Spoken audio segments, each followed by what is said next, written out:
আসসালামু আলাইকুম। জামাই পাগল করা গরুর মাংস বোনা রেসিপি দেখে ভিডিওটাতে ক্লিক করেছেন, একেবারে ঠিক ভিডিওতে ক্লিক করেছেন। আমি কোনো ভুল কথা বলি নাই, সত্যিই বলতেছি। এভাবে যদি একবার গরুর মাংস বোনা করে জামাইয়ের সামনে দেন, সে খেয়ে সত্যি সত্যি আপনার প্রেমে পাগল হয়ে পড়বে। তাই তো আমি এই রেসিপিটার নাম দিয়েছি জামাই পাগল করা গরুর মাংস বোনা রেসিপি। তাহলে চলুন আর কথা না বাড়িয়ে চলে যাচ্ছি মূল ভিডিওতে। আর এই রেসিপিটার জন্য আমি সবার প্রথমে 800 গ্রামের মতো গরুর মাংস ছোট ছোট পিস করে কেটে ভালোভাবে ধুয়ে পানি জড়িয়ে নিয়েছি।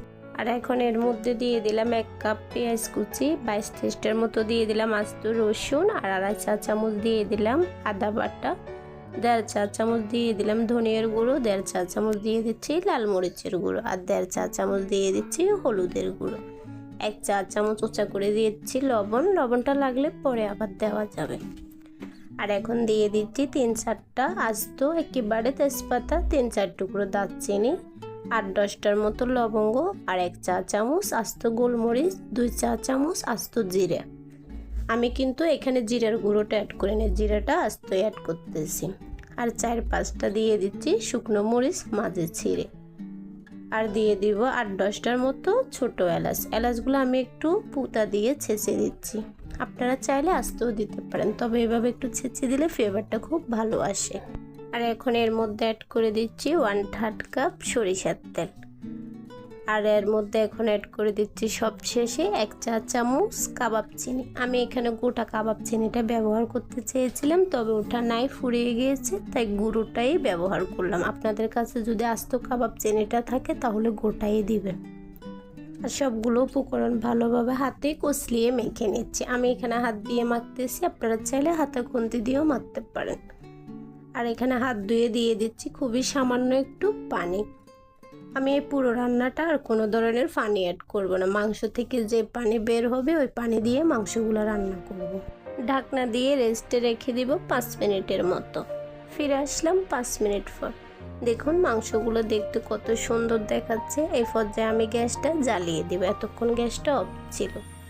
গ্যাসটা জ্বালিয়ে হাই হিটে দিয়ে 5 মিনিটের মতো রান্না করে নিয়েছি। যতক্ষণ না ভালোভাবে বলক আসে ততক্ষণ পর্যন্ত গ্যাসটা হাই হিটে রাখবো।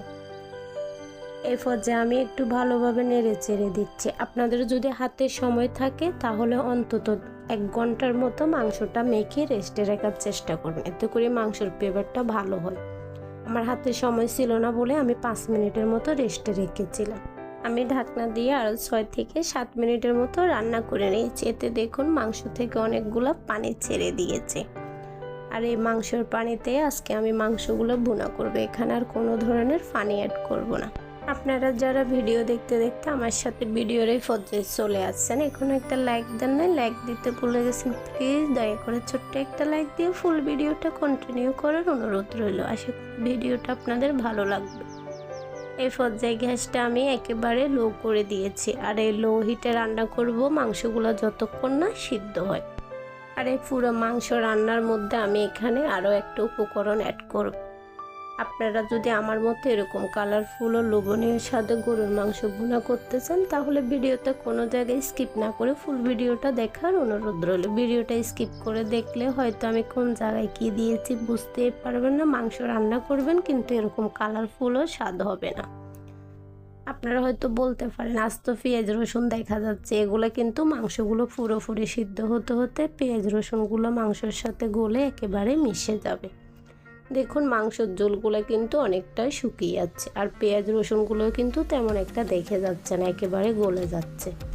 আর মাংসগুলো পুরোপুরি সিদ্ধ হতে হতে পেঁয়াজ রসুনগুলো গলে একেবারে মাংসের সাথে মাখো মাখো হয়ে যাবে। আমি এই পুরো রান্নাটা করতে 1.5 থেকে 2 ঘন্টার মতো সময় লেগেছিল। আর এর মধ্যে চুলাটা লো মিডিয়ামে রেখে আমি বারবার মাংসগুলা নেড়ে চেড়ে দিয়েছিলাম। দেখুন পেঁয়াজ রসুন একদমই নাই, একদম গলে গিয়েছে, আর মাংসটাও একদম সিদ্ধ হয়ে গেছে, ঝোলটাও গা মাখা মাখা হয়ে গেছে, মাংসগুলো কিন্তু সুন্দরভাবে সিদ্ধ হয়ে গেছে। আমি বলেছিলাম এই মাংস রান্নায় আমি আরেকটা উপাদান অ্যাড করব, আর এটা হচ্ছে চিনি। এখানে দিয়ে দিচ্ছি 1.5 চা চামচ চিনি। আপনারা হয়তো বলতে পারেন মাংস রান্নায় চিনি কেন? এই চিনিটা দেওয়ার কারণে মাংসের টেস্টটা আরও দ্বিগুণ বেড়ে যাবে। চিনিটা দেওয়ার কারণে মাংসটা মিষ্টি হবে না, স্বাদের ব্যালেন্সের জন্য এই চিনিটা দেওয়া। চিনিটা দিয়ে নেড়ে ছেড়ে ঢাকনা দিয়ে রান্না করে নেব আরও 4 থেকে 5 মিনিটের মতো। ফিরে আসলাম 4 থেকে 5 মিনিট পর। চিনিটা দিয়ে ঢাকনা দিয়ে 5 মিনিট রান্না করে নিয়েছি, এতে করে চিনিটা গলে মাংসের সাথে অ্যাডজাস্ট হয়ে যাবে। রেডি হয়ে গেল দুর্দান্ত স্বাদে জামাই পাগল করা গরুর মাংস রান্না রেসিপি। এই পর্যায়ে আমি চুলার আঁচটা বন্ধ করে দিব আর আপনাদেরকে দেখাচ্ছি পরিবেশন করে মাংসের কালারটা কত সুন্দর ও লোভনীয় দেখাচ্ছে। বাসায় একবার হলো ট্রাই করে দেখবেন। আশা করি ভিডিওটা আপনাদের কাছে ভালো লেগেছে। ভিডিওটা কেমন হলো অবশ্যই কমেন্ট করে জানাবেন। ভালো হলেও কমেন্ট করবেন, খারাপ হলেও কমেন্ট করবেন। ভিডিওটা ভালো লাগলে লাইক, কমেন্ট, শেয়ার, সাবস্ক্রাইব করে পাশে থাকার অনুরোধ রইল। আজকের জন্য এটুকু। সবাই ভালো থাকবেন, সুস্থ থাকবেন, সবাই সবার জন্য দোয়া করবেন। আল্লাহ হাফেজ।